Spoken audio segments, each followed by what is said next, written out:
In a move that has stunned the world and sent shockwaves through Buckingham Palace, Prince Andrew has made a decision that many thought would never happen. After years of scandal, denial, and mounting pressure, the Queen's son has officially surrendered his royal titles, including the prestigious Duke of York. But this isn't just about losing a title.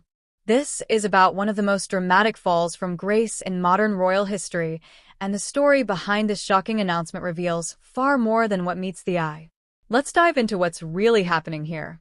Before we dive into this fascinating news, make sure to hit that subscribe button and ring the notification bell so you never miss our exclusive royal updates and insights. Prince Andrew's decision to relinquish his titles represents a pivotal moment in the ongoing saga that has defined much of his public life over the past several years.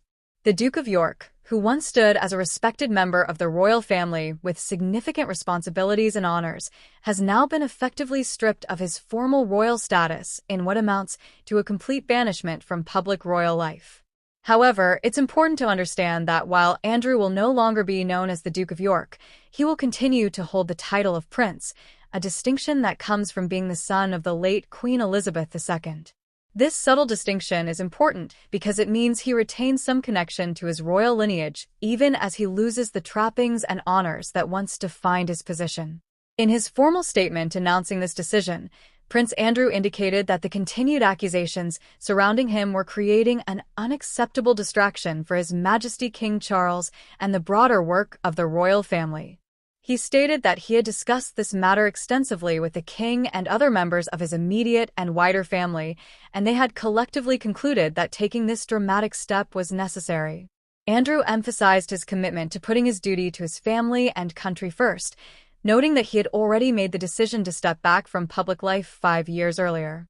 However, he acknowledged that more needed to be done, and therefore he was announcing that he would no longer use his royal title or accept the honors that had been bestowed upon him throughout his lifetime.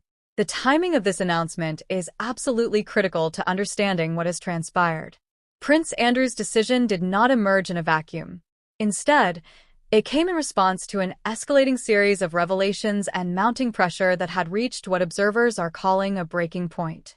Just days before the announcement, the U.S. House Oversight Committee released documents from Jeffrey Epstein's estate that included flight logs showing Prince Andrew listed as a passenger on the financier's private jet, commonly known as the Lolita Express. These logs showed Andrew traveling from Luton to Edinburgh in 2006 alongside Ghislaine Maxwell, the woman who has been convicted of recruiting underage girls for Epstein to abuse. Additional flight records also showed Andrew listed on another journey to West Palm Beach, Florida in 2000. The pressure intensified further when a previously unreported email surfaced showing Andrew writing to Epstein and saying, "We are in this together," a message dated 3 months after Andrew had claimed he had ceased all contact with the convicted sex offender. This email directly contradicted the prince's previous public statements and suggested an ongoing coordinated relationship between the two men even after the initial scandal had begun to emerge. The emergence of this correspondence was particularly damaging because it suggested deception on Andrew's part regarding the extent and duration of his relationship with Epstein. Adding to the mounting pressure was the fact that Virginia Giuffre's posthumous memoir was scheduled to be released on Tuesday, just days after Andrew's announcement. Virginia Giuffre, one of Epstein's most prominent victims who had accused Prince Andrew of sexual assault on multiple occasions, had passed away in April at the age of 41.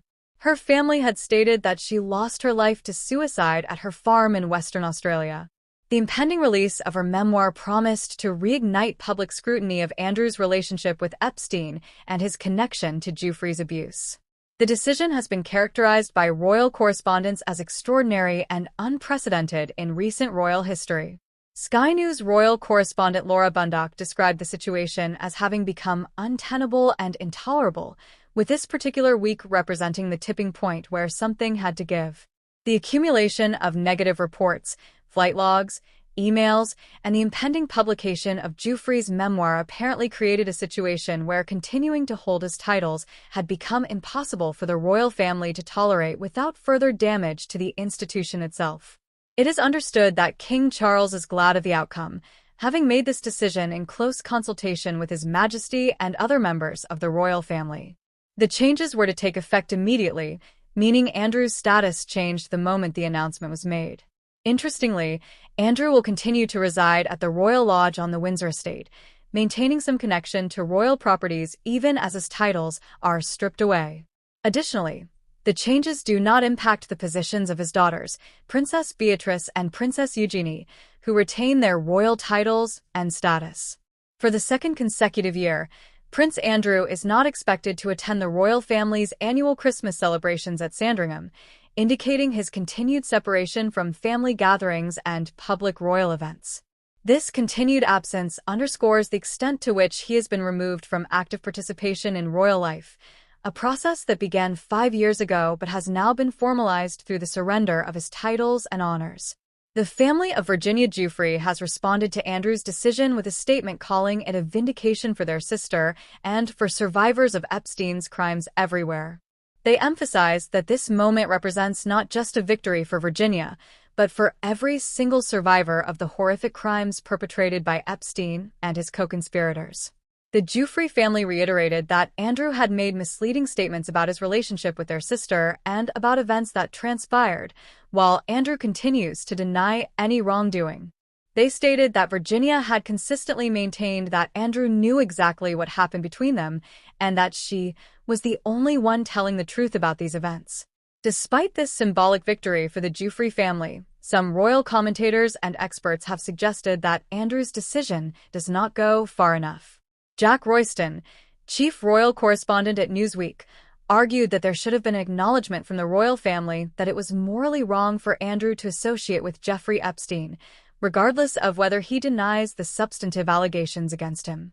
Guardian royal correspondent Stephen Bates noted that Andrew has shown no sign of contrition and continues to deny all allegations while invoking his duty to family, suggesting this is too little too late in terms of accountability. The broader implications of this decision extend beyond just Prince Andrew himself. It raises serious questions about how the royal family handles scandal, how it protects its reputation, and how much pressure must accumulate before even the most privileged members face consequences. As the dust settles